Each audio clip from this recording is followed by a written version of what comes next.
반갑습니다. 식구님들끼리도 인사를 나눠주시기 바랍니다.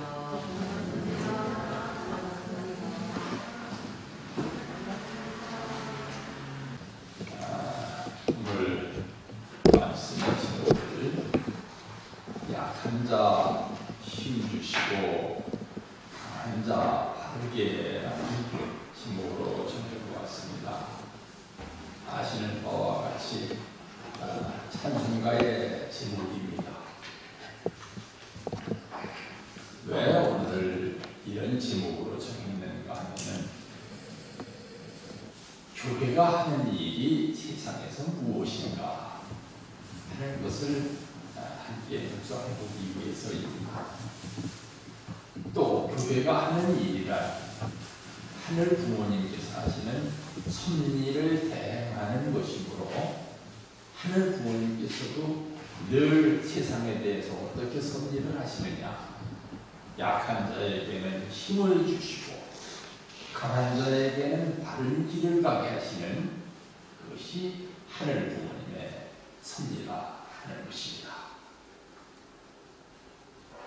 성경 마태복음 7장 7절에서 12절까지 읽겠습니다. 구하라, 그러면 너희에게 주실 것이요. 찾으라, 그러면 찾을 것이요. 문을 두드리라, 그러면 너희에게 열릴 것이니 구하는 이마다 얻을 것이요. 찾는 이가 찾을 것이요. 두드리는 이에게 열릴 것입니다. 너희 중에 누가 아들이 떡을 달라 하면 돌을 주며 생선을 달라 하면 뱀을 줄 사람이 있겠느냐? 너희가 악한 자라도 좋은 것으로 자식에게 줄 알거든. 하물며 하늘에 계신 너희 아버지께서 구하는 자에게 좋은 것으로 주시지 않겠느냐? 그러므로 무엇이든지 남에게 대접을 받고자 하는 대로 너희도 남을 대접하라. 이것이 율법이요 선지자니라. 참 너무 유명한 말씀이라서 구태여 이 자리에서 이 본문 내용을 해석할 필요가 없을 정도로 우리가 다 알고 있는 말씀입니다만 이 말씀을 실천한다는 것이 지극히 어렵습니다. 우리가 나가서 예를 들어서 전도를 해야 되겠다 생각을 해서 우리가 밖에 나가서 말씀을 열심히 외치는 것도 중요하겠지만 그 사람들을 위한 일을 해주면 그 사람들이 당연히 저 교회는 참 훌륭한 곳이로구나 하고 느끼게 돼 있고 그렇게 느끼면 교회로 오게 돼 있습니다. 그런데 그 당연한 진리를 생각지 아니하고 나가서 우리가 그렇게 행하지는 않으면서 말씀만 그렇게 전하려고 한다. 그러면은 교회가 외식하는 교회가 되겠죠.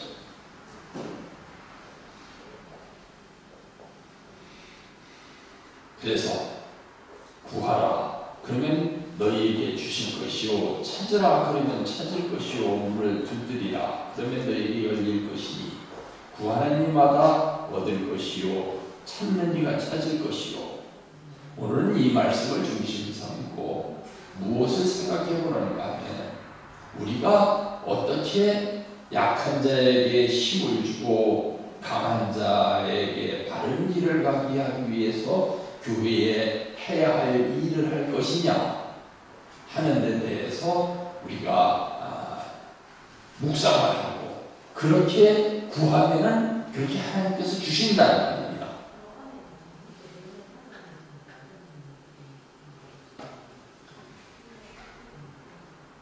한번의 말씀을 분석하겠습니다. 역사 속에 왔다 갔던 수천 억에 달하는 여기 글씨 하나가 잘못됐네요. 수천억이라는데 수천억에 달하는 여러분의 조상들이 그렇게도 소망하고 기다려온 후천 개벽의 시대, 즉 평화 이상세계 왕국 시대의 출범을 선포합니다. 4대 성인들은 물론 수천억의 선한 조상들이 총재림하여 여러분의 하늘 길을 인도하고 있습니다. 적당히 악한 자들이 더 잘 사는 것 같은 부조리하고 부패한 세계가 기승을 부리는 시대는 이제 지나가는 것입니다. 우리 모두의 궁극적 목표는 하나님을 중심에 모시고 사는 그 나라와 그 의를 찾아 세우는 것입니다. 그 나라는 어떤 나라입니까? 3대가 어울려 서로 믿고 존경하며 의지하며 사랑으로 하나 되는 사는 참된 이상가정의 모습과 같은 평화이상 왕국을 말하는 것입니다. 즉 인류가 지금까지 유토피아로 소망해온 하나님 주권의 나라가 바로 그 나라라는 것입니다. 우리가 무엇을 해야 되느냐, 어떻게 해야 되느냐를 생각을 하는데 참 세상에서도 지극히 간단한 이치로 나와 있는 것 같은 일을 하면 되는 것입니다. 어떤 사람이 똑바로 앞으로 걸어보고자 해서 발자국을 똑바로 내딛으려고 늘 이렇게 발을 보면서 걸어간다. 그러면 똑바로 걸어갈 수 있느냐? 그렇게 될 수가 없죠. 오히려 눈을 똑바로 뜨고 멀리 있는 어떤 목표를 똑바로 보고 걸어가다 보면 바른 길을 걸어가는 것이에요. 우리도 이러한 때에 어떤 일을 어떻게 해야 되겠느냐라고 망설여질 때에 목적을 생각하면 똑바로 걸어갈 수 있다는 것입니다.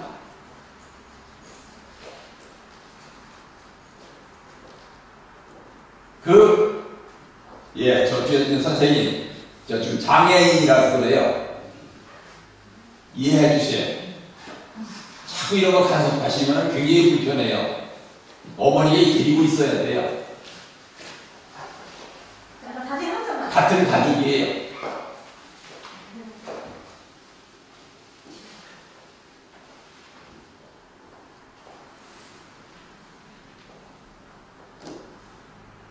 그래서 우리가 어떤 일을 하고자 할 때에 어떤 목적을 분명히 알고 행하면 되는데 중간에 자꾸 사사로운 것에 치우치게 되면 똑바른 일을 할 수가 없게 돼요. 공무원들이 와가지고 참들이 하니까 불편하네요. 왜 나와서 간섭을 하고 그래? 자기에게 똑바로 했으면 나라가 왜 이 모양이 됐겠어요?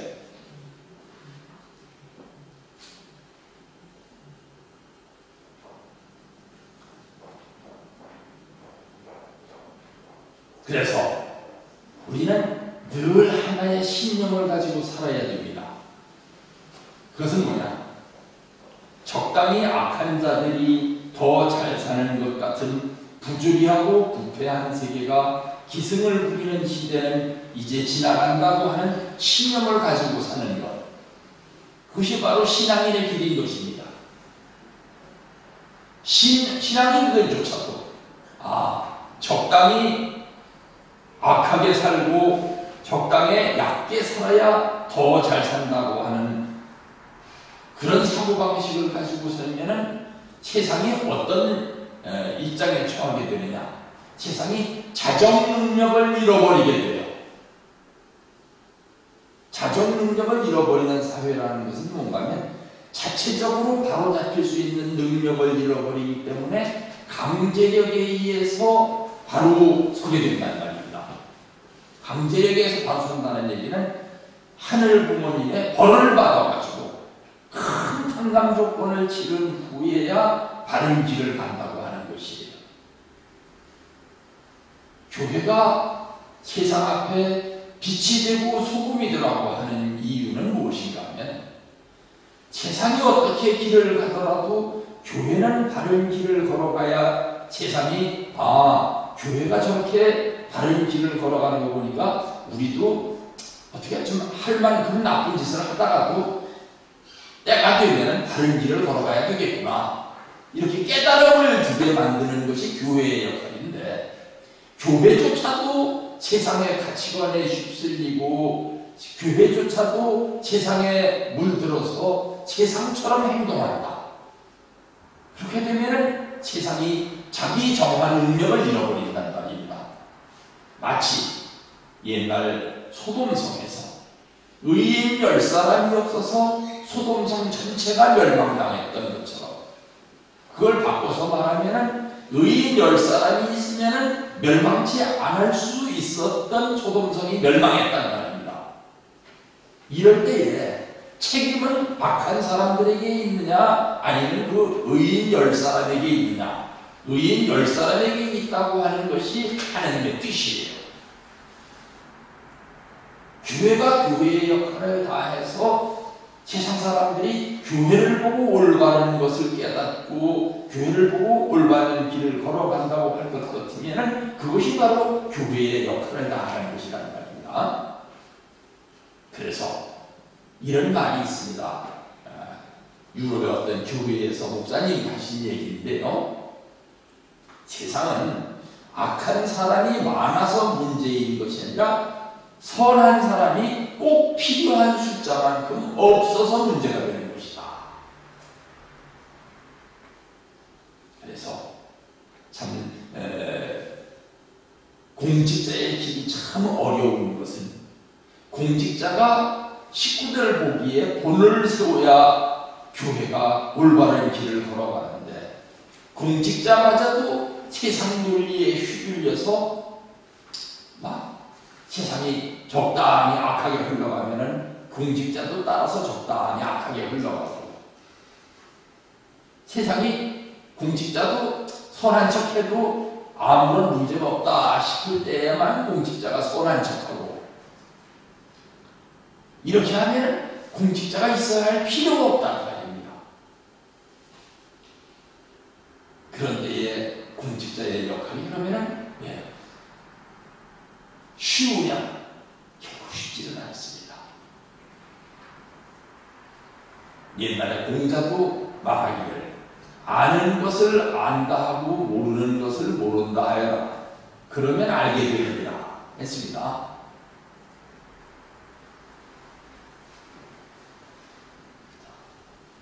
본래 아담은 개인이자 가정의 중심이요 국가의 중심이요 세계의 중심입니다.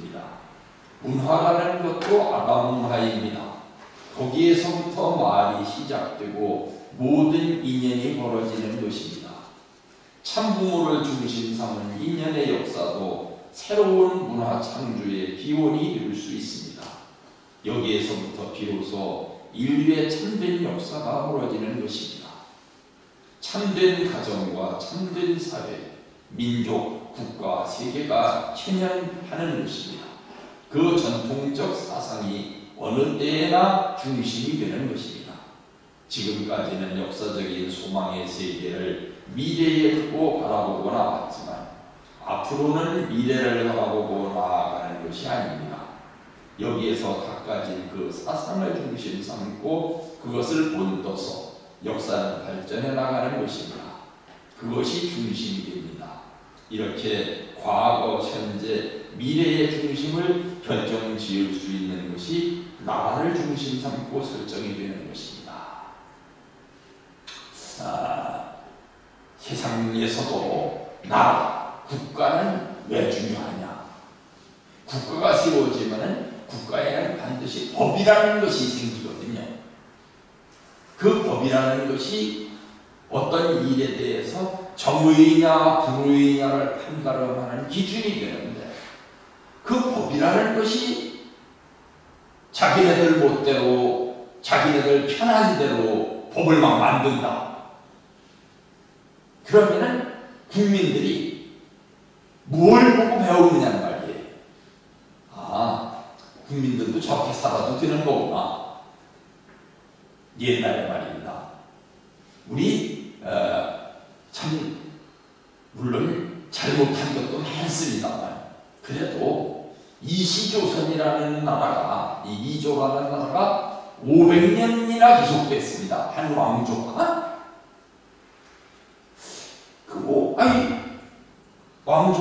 500년 계속된 게 뭐 이렇게 대단하다고. 신라는 1000년을 갔는데, 예, 물론 신라보다 따진다면은 막 반백이 못 갔습니다만, 그래도 이 유럽 역사를 보면 말입니다. 100년간 왕조도 별로 없습니다. 수많은 왕조들이 생겨났다 없어지고 그랬거든요. 옆에 참 일본이라고 하는 나라는 참 특이하죠, 그죠? 1000년 이상 한 왕조가 계속 내려왔다는 말입니다. 그게 왜 중요한가 하면 하나의 기준이 올바로 서 있었던 나라냐 아니냐 이거예요. 그래도 이조라는 나라가 500년 동안이나 계속된 거는 뭔가 하면 유교를 근본 가르침으로 생각을 하고 왕도 그 유교의 가르침에 어긋날 때에는 신하들로부터 탄핵을 받았어요.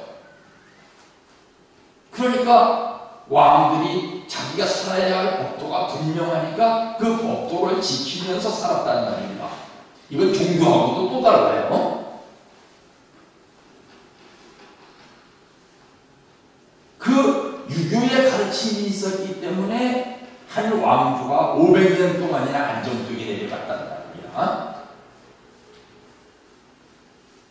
만약 그때 왕들이 유교의 가르침을 지키지를 않고 잘못된 가르침을 자꾸 한다거나 아니면 왕 자신이 잘못된 행동을 한다. 그럴 것 같으면은 그 신하들로부터 탄핵을 받았습니다. 임금이 그렇게 하면은 백성들이 뭘 보고 배우겠습니까?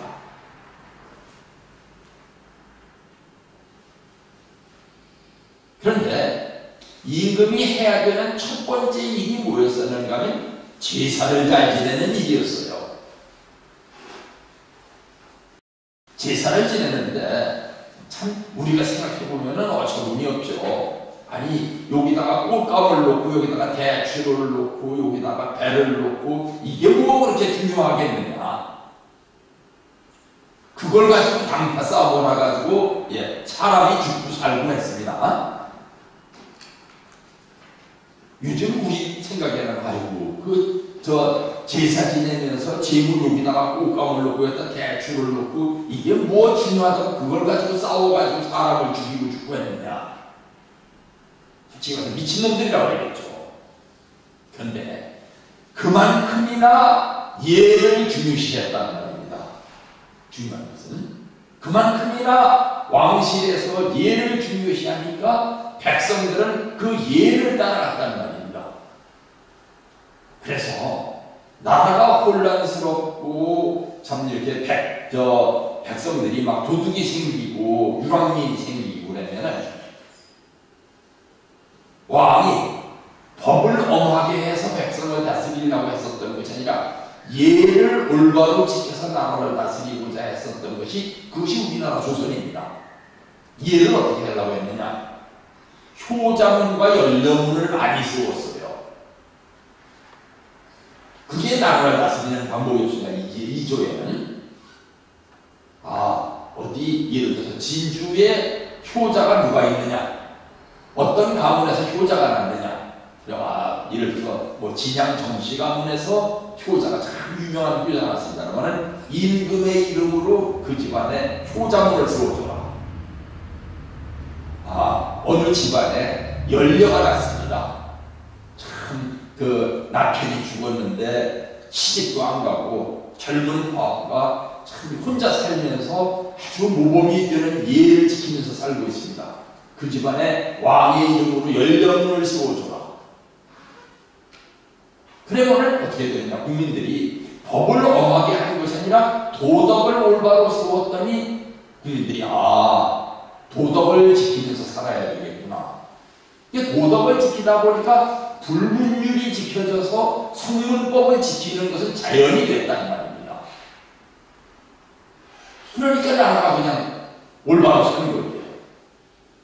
그러다 보니까 이웃 나라에서 쳐들어왔는데 이때 어떻게 해야 되느냐?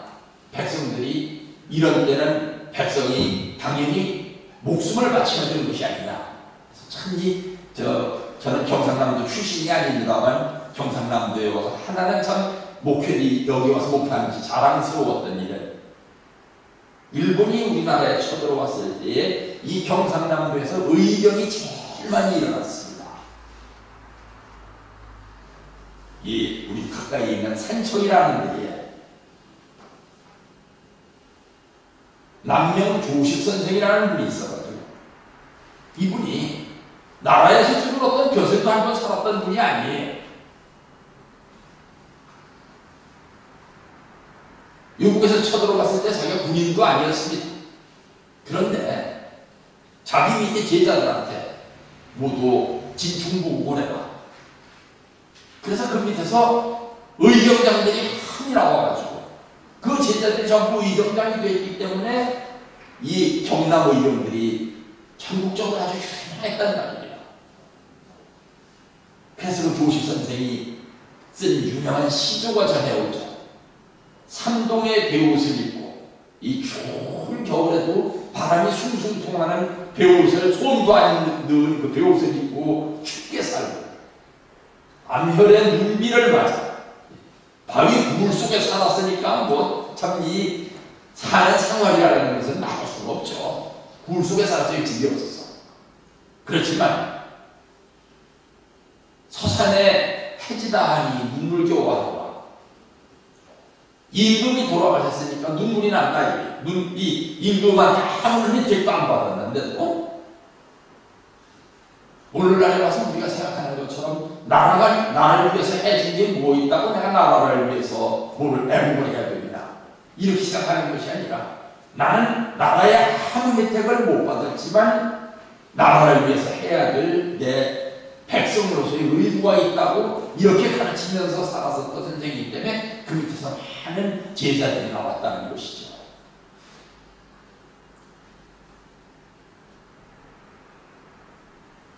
여기에서 나라를 참부님께서는 가르치셨던 것입니다. 그러면은 사랑이라고 하는 것은 무엇이냐? 주체가 대상에게 주는 정적인 힘을 사랑이라 하고 대상이 주체에게 돌리는 정적인 힘을 미라고 합니다. 그러므로 사랑의 힘은 동적이요 미의 자극은 정적인 것입니다. 하나님과 인간을 두고 볼 때 하나님은 사랑의 주체이시요 인간은 미의 대상이며 남녀를 놓고 볼 때에는 남자는 사랑의 주체가 되고 여자는 미의 대상이 됩니다. 피조세계에 있어서는 인간은 사랑의 주체가 되고 만물세계는 미의 대상이 되는 것입니다. 그러나 주체와 대상이 합성일체화하면 미에도 사랑이 사랑에도 미가 내포되는 것입니다. 왜냐하면 주체와 대상이 서로 도와서 일체를 이루면 주체도 대상의 입장에 대상도 주체의 입장에 설 수 있게 되기 때문입니다. 본리강론에 나오는 말씀인데요. 오늘 이 말씀의 뜻을 깊이 공부해 보기 위해서 우리가 과학에 나오는 주체와 대상을 한번 봐보겠습니다. 우리가 원자라는 것을 보게 되면 양자가 있고 전자가 있고 중성자도 있는데요. 양자가 일반적으로 전자보다 10배 큽니다. 전자는 아무리 커도 10분의 1 이상 넘어가지를 않아요. 그런데 양자하고 전자 사이에는 이 양자하고 전자의 크기에 비해서 엄청나게 멀리 떨어져 있어요. 양자하고 전자가 가까이 있는 게 아닙니다. 이 크기에 비해서 엄청나게 떨어져 있어요. 그래서 양자를 중심 삼고 전자가 빙빙 돌아가야 되는데 이게 잘 되지를 않을 때 그것을 잘 되게 하기 위해서 중간에 중성자라는 것이 들어갑니다. 그 중성자라는 것이 크기로다가 보면 양자보다 훨씬 커요. 마치 무엇 같으냐? 우리 자녀들이 지금은 그게 없어졌습니다만 과거에 참모님께서 천일국매치라는 해주셨었습니다. 참모님께서 전국에 있는 2세들을 천정궁으로 불러 모으시고서 너 너하고 맞는 것 같은데 둘이 축복받으면 어떠냐? 예. 그래서 축복을 받았다는 거 아닙니까? 거기서. 그래서 나왔는데 이게 중성자가 가운데 있기 때문에 양자하고 전자가 매칭이 된 거하고 같은 거예요. 참부모님이라는 엄청난 그 권위를 가지고 계신 분이 이 세대를 이렇게 매칭을 시켜준 거예요. 그런데 이 세대를 갖다가 매칭을 시켜줬더니 이걸 누가 깼느냐? 집에 와서 친부모들이 이번에 누구하고 축복받았다면서 저 가서 한번 궁합이 맞는가 보자. 그 아버지가 뭐 하는 사람이냐? 어머니는 뭐 하는 사람이고, 아이고 우리 집안하고 비교해볼 때 너무 집안이 안 맞는다.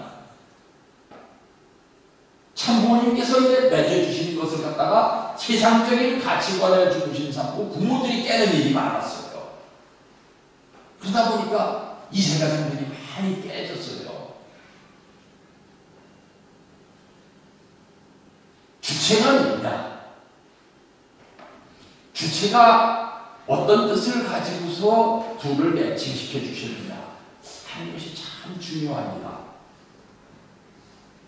다른 얘기를 조금 하고서 오늘은 저 11시까지 예배를 마치고 11시부터는 일본 이지구에서 하는 그 행사를 전부 영상으로 시청을 해야 되니까 제 간증을 잠깐 하고 마치려고 합니다. 사람이 참 제가 이렇게 고백을 합니다. 이렇게 이 공직자가 가는 길이 쉽지 않다는 얘기도 좀 하려고요. 제가 참 고집이 센 사람이에요. 또 제 주관도 너무 강한 사람이고요. 군대를 제대하고 집에 와서 이제 잠깐 쉬고 있는데 참 홀어머니를 제가 모시고 있었는데 홀어머니가 늦도록 너무 고생을 하셨어요. 제 앞에 형이 둘이 죽고 누나가 하나 죽는 바람에 제가 원래 셋째 아들인데 제가 장남이 됐어요. 그러다 보니까 참 우리 집을 그 걱정하는 사람들이 연애를 많이 했죠. 제 아버지가 그 뒷산에 저 산에서 흘러내리는 냇물에 가서 뭘 잡아가는가 하면 가재. 아마 연습 하신 권사님들은 아실 거예요. 가재를 잡아가는데 왜 가재를 잡아가는가 하면 집에 애들이 홍역할 때 가재를 먹이면 효험이 있다는 민간 교적이 있어가지고 그 가재를 잡으러 이제 집에 누나가 그 홍역을 하고 있을 때입니다. 그 가재를 잡으러 갔다가 가재를 잡아가지고 이제 괭이를 이렇게 뒤에다 이렇게 이제 내려오는데 그 강 건너 마을 사람들이 보고서 아이고 저 집안에 큰일 났다고. 왜? 누나가 홍역하다가 또 죽은 줄 알았던 거예요. 우리 집안에서 그 애기들이 많이 죽었으니까. 그렇게 많이 죽다가 이제 제가 셋째 아들로 태어났는데 그걸로다가 우리 집안에 이제 제가 태어난 걸 끝인 줄 알았어요. 왜? 아버지가 42살에 저를 낳았거든요. 첫 아들을. 42살에 애기를 낳았으니까 이제 애기 못 낳을 줄 알았는데 제 밑으로다가 또 넷이나 나왔습니다. 그렇게 그 참 하늘의 그 하시는 섭리라는 걸 알 수가 없어요. 그냥 어쨌든 간에 제가 참 어머니 한 분을 잘 모시는 것이 제 고등학교 때 소원이었어요. 그래서 이제 고등학교 실업계고등학교를 갔습니다. 상고를 갔는데 제가 전도가 됐어요. 전도가 돼가지고서 고민을 많이 했어요. 뜻을 따라가려면은 가정사 제쳐놓고 이제 그 홀어머니는 어머니 혼자 먹고 사십시오. 거기서 내가 뛰쳐나가야 되는데 이거 어떻게 해야 되나 걱정을 하고 있었는데 아니 서울서 어떻게 이제 제가 제대했다는 것을 알고서 원년교회 회장으로 계시는 김봉태 회장님이 저한테 시외 전화를 하셨어요. 재석씨 서울로 가서 학사를 하나 좀 맡아주시오. 회장님 저 아직 대학 졸업도 못했는데요. 여기 저 서울 와서 하다가 보면 또 서울에 있는 교수님들도 우리가 많이 알고 그러니까 서울에 있는 대학의 편입들이 되고 여기 와서 졸업하라고. 제가 이거 서울에 가서 대학을 다니는 만큼 돈도 없어요. 글쎄 그런 거 참 따지면은 안 된다니까. 당신은 공직생활을 해야 돼. 예. 해가지고서 짐을 싸가지고 어머니한테도 말씀을 드렸어요. 어머니 서울에서 이렇게 오라고 하시니까 제가 아무래도 공직생활을 해야 될 것 같습니다. 그랬더니 어머니는 제가 교회 나가는 데 대해서 아주 반대하는 분이에요. 왜? 장난인 제가 제 밑에 동생들도 줄줄이 있는데 어머니 연세는 많고 제가 교회가 이제 공직을 출발하면 동생들은 어떻게 가르치겠어요? 그런데도 우리 어머니는 어떤 분이었었는가 하면 아무 말 안 하시더니 그래 남자가 뜻을 세웠으면 가거라 이런 분이었어요. 그래서 이제 그 보따리를 가지고 고속버스 터미널까지 나갔는데 터미널에 살면서 보니까 바깥에 눈이 펄펄 내리는 겁니다. 그 눈을 바라보면서 어떤 생각이 났는가 하면은 어머니가 저렇게 눈이 쏟아지는 속에 또 장사를 하러 나가시겠구나. 그 생각을 할까 봐 눈물이 줄줄 흘러내리는 거예요. 그래서 고속버스 표를 끊어놨다가 그 표를 도로 반납을 하고 다시 집으로 돌아왔습니다. 그랬더니 어머니가 방 안에 앉아서 제가 이제 새 출발했으니까 앉아서 눈물만 흘리고 앉으셨던 거예요, 방에서. 그런데 제가 들어보니까 깜짝 놀라시는 거예요. 너 왜 돌아왔느냐 이거예요.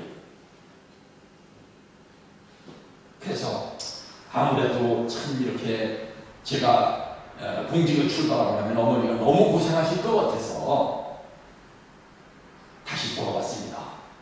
그랬더니 아무 말씀도 안 하시더니 그래 밥이나 먹자. 그랬더니 그날 밤에 밥 한숨을 못 주무시고선 한숨을 쉬시는 거예요. 왜 안 주무시느냐 했더니 내가 차라리 죽는 게 낫지 자식이 가는 앞길을 막았다 이거예요. 그랬더니 어떻게 우연히 제가 취직이 됐어요. 그 뒤로 며칠 안 가가지고 도서관에 가서 책이나 본다고 대학 도서관에 올라갔더니 저를 잘 알았던 교수님이 이분 지금 뭐하나? 지금 학교를 복학을 해야 되는데 집이 너무 가난해서 복학할 수도 없고 어디 취직을 하려고 해왔습니다 했더니 취직? 잘됐다. 너 여기 도서관에 와서 일을 하거라. 내가 도서관장이거든. 그래서 취직이 되어버렸어요. 그래서 내일이면 저 출근을 해야 되는데 그래서 이제 출근을 해야 되니까 일찍 자야지 하고 9시에 이제 잠을 자려고 들어오는데 잠이 안 오는 겁니다. 그래서 밤새도록 잠이 안 왔어요.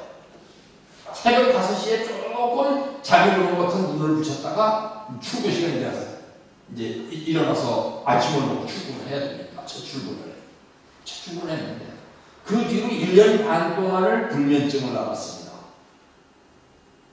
참 사람이 무서운 병 하지만 불면증같이 무서운 병이 없더라고요. 완전히 사람 바보 되는 겁니다. 그랬다가 축복을 받으려고 나중에 이제 참 수택리에 아버님이 6,000가짜리 약혼해 주시면 올라갔다가 아버님한테 너 지금 뭐 하고 있느냐고 질문을 받은 거예요. 직장 생활하고 있습니다. 그랬더니 직장 생활 어디서? 저 대학에서. 어떤 대학? 어떤 일을 하고 있습니다. 이 녀석아 취직도 우리 대내 회사도 많은데 세상에서 직장 생활을 해야 되겠느냐?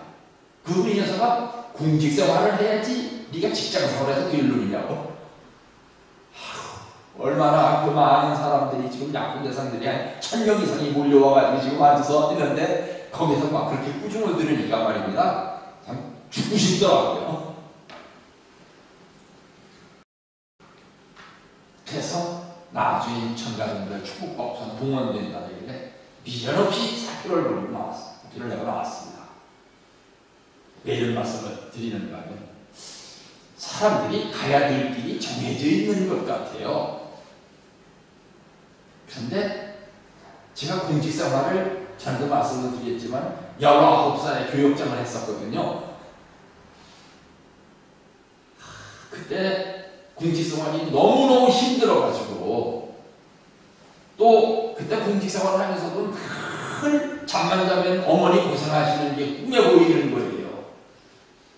그래가지고 다시 공직생활을 안 하려고 취직을 해서 좀 이렇게 어머니 좀 편하게 해드리고서 나중에 어느 정도 잘 잡힌 다음에 다시 공직생활을 하려고 이렇게 생각하고 있었는데 하늘의 뜻은 그게 아니었어요.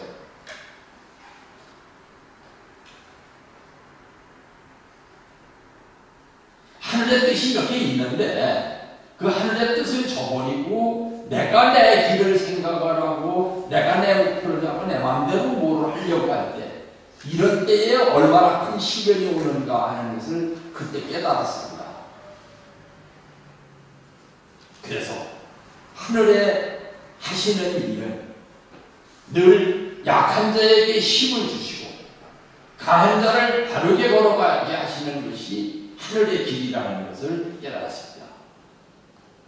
참, 그때 19살 때 교육장을 하면서 얼마나 힘들었는가 하면 교육장도 그때 밥을 굶어 썼던 시절이 있었어요.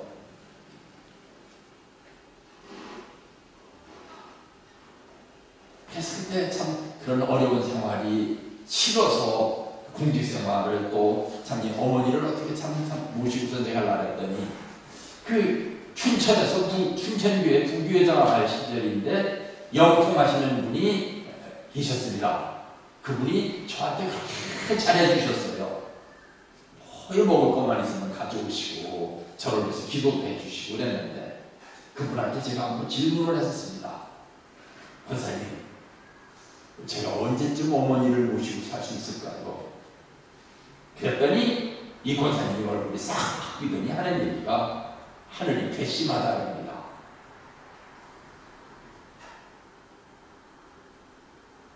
그러면서 하셨던 말씀이 목사님이 하늘을 버리시지 않는데 하늘이 목사님의 어머니를 버릴 것 같습니까? 목사님이 목사님의 길을 똑바로 가시면은 목사님의 가정을 하늘이 지켜주십니다. 그렇게 믿고 걸어가십시오. 했는데 제가 그 말씀을 귀담아 듣지를 않았었던 거예요. 그때. 그래서 그때 약혼하고 갔을 때 그렇게 참모님으로부터 꾸중을 받고 그 뒤에 이제 참 이렇게 다른 길을 걸어가게 된 것이죠. 여러분도 늘 생각해 주시면 감사하겠습니다. 내가 지금 걸어가는 길이 하늘이 정하신 길인가? 하늘이 정하신 길이 아닌 길을 내가 걸어가고 있는 것은 아닌가? 참 우리나라의 경제 형편이라는 것이 옛날에 제가 19살 때 교역장 할 때하고는 완전히 달라졌습니다. 우리나라 헌법에 생존권이라는 것이 보장되어 있어가지고 이제 누구도 굶어 죽고 싶어도 굶어 죽게 내버려 두지는 않는 것이 우리나라 법입니다. 최저 생계는 보장을 해줘요. 그런데 무엇을 먹을까 무엇을 입을까를 걱정하고 있다면 이건 하늘이 보시기에 노여워하실 일이라는 말입니다. 그래서 오늘은 약한 자에게 힘을 주시고 강한 자를 바른 길을 걸어가게 하시는 것이 하늘의 뜻이다 하는 주제로 생각하는 대로 말씀드렸습니다. 함께 기도하시겠습니다. 감사하신 하늘 부모님, 천지 참부모님, 약한 자에게 힘을 주시고 강한 자를 바르게 걸어가게 하시는 것이 하늘 부모님의 뜻이요 참부모님께서 우리의 앞서 걸어가시는 그 탕감요정인 것을 새삼스럽게 깨닫게 인도하여 주시옵소서. 하여 저희로 하여금 어려운 환경에서도 바른 길을 걸어가고자 애쓰는 무리가 되도록 인도하여 주옵시기를 간절히 빌고나오면서 이 모든 말씀을 축복 중심 가정 이재승의 이름으로 보고드렸사옵나이다. 아주